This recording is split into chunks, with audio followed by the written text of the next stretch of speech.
ازيكم حبايبي؟ عاملين ايه؟ يا رب تكونوا بخير.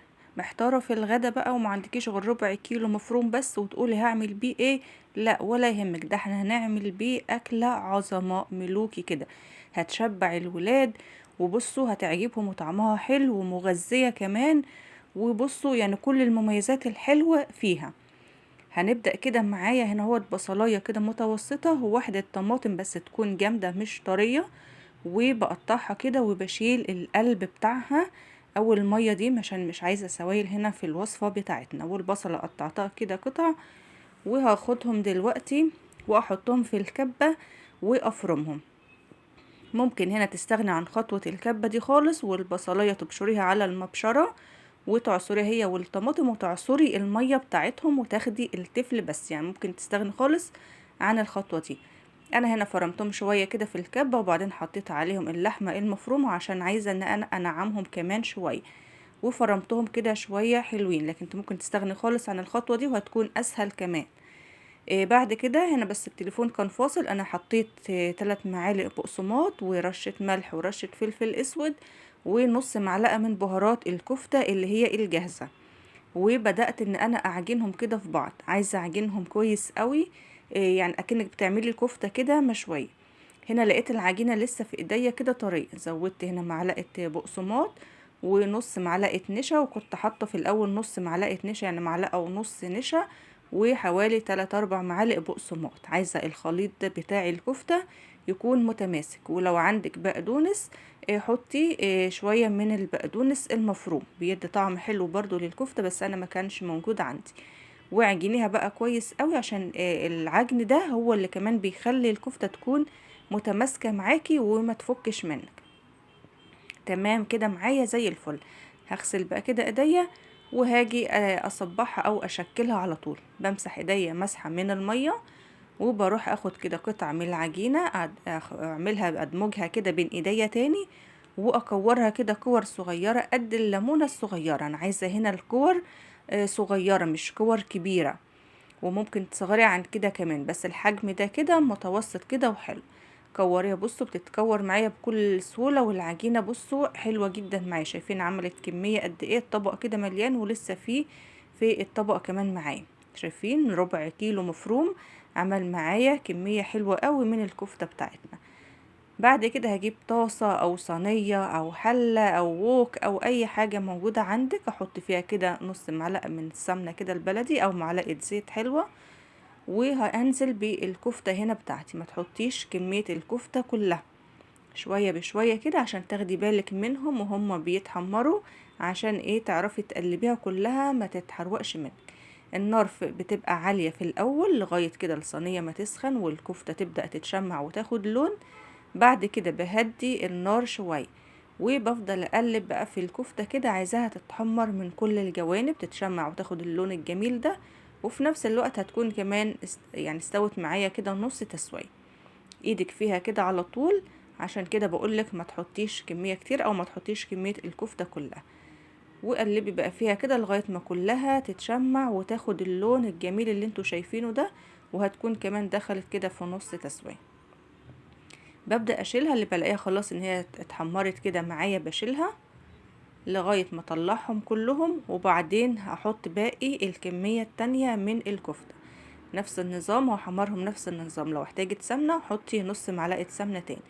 بعد ما خلصت الكفتة بقى وشلتها كنت عاملة بقى بصلاية كده كبيرة متقطعة تقطيع صغير عليها رشة ملح، ونزلت بيها بقى على مكان تحمير الكفتة ويبقى لسه فيها حتت كده لازقة كده في الصينية مكان تحمير الكفتة. انا عايزة الحاجات دي البهاريز دي اللي هي مكان تحمير الكفتة.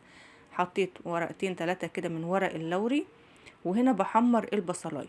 بعد ما حمرتها هنزل عليها بقى بكيس بسلة كده من اللي احنا مفرزينه، او لو عندك بسلة فريش حطيها. هنا بقى مش هحط الطماطم على البصل على طول، جربوا الطريقة دي في البسلة المتفرزة. حطوا البسلة على البصل وشوحوها معاه. الطريقة دي هتفرق جدا جدا في طعم البسلة معاكم. اولا هتحسوا ان هي فريش كده مش مجمدة.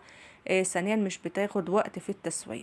هتلاحظوا دلوقتي وانا بشوح فيها لونها يبقى اخضر وجميل وزاهي كده اكنها لسه خضرة كده ولسه طازة يعني. شايفين اللون كده وجماله وكده كمان مش بتاخد معايا وقت في التسوية.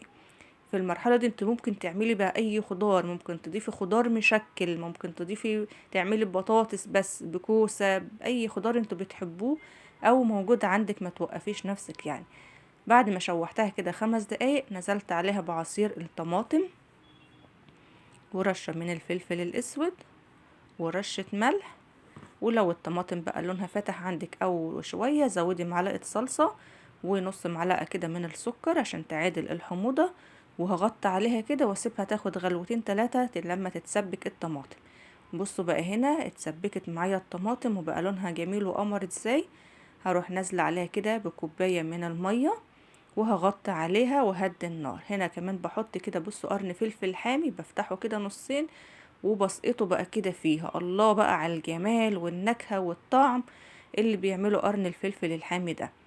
وغطيت عليها لغاية ما هنا خلاص ان هي قربت كده تدخل في التسوية، خلاص فاضل لها كده 10 دقايق بس كانت لسه برضو تقيلة شوية. فروحت مزوداها هنا كوباية من المية. بصوا عايزة اقولكوا قرن الفلفل عامل شغل يعني.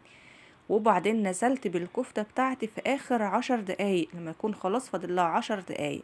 وهدي بقى هنا النار وغطي عليها وسيبيهم بقى ياخدوا ويدوا مع بعض كده. والبسلة تاخد من طعم الكفتة والكفتة تاخد من طعم البسلة، تبقى بصوا حاجة وهم كده بجد. نطلع بقى شوية مخلل خيار من اللي كنت عاملاه معاكم. الخيار ده فظيع يا جماعة، اللي ما شافش الفيديو ارجعوا له على القناة عندي، مش يعني من قريب كده، مش من زمان قوي، واعملوه بجد حلو جدا ومقرمش بصوا لذيذ قوي. وجنب الاكله بتاعتنا بقى يا سلام لو دلعتيهم بقى وعملتي طاجن رز معمر كده مفلفل كده، بصوا يعني هيودي الاكله بقى في حته تانية خالص. او رز بالشعريه او رز ابيض زي ما تحبي، بس يعني لو حبة رز معمر كده يبقى انت بقى دلعتيهم كده ايه اخر دلع وكملتي بقى الاكله الحلوه بتاعتك. هنقدمه لهم كمان بطريقه حلوه كده تفتح نفسهم كده للولاد في الاكل.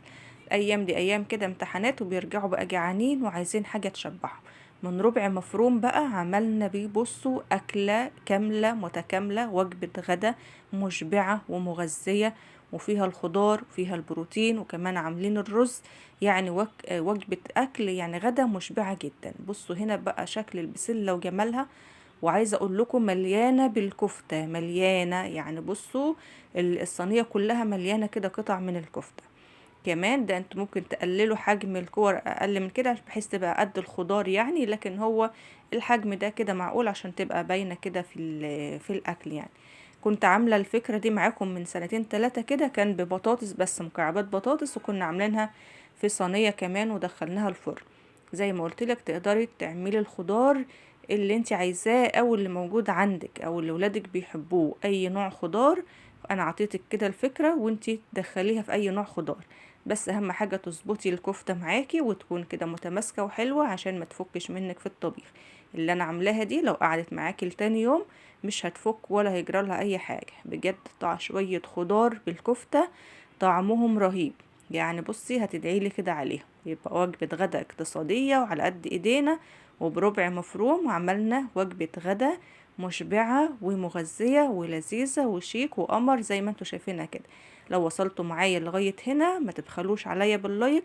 لو استفدتوا حتى بمعلومة واحدة في الفيديو ما تنسوش اللايك وتعليق حلو، واشوفكم على خير في فيديو جديد ان شاء الله.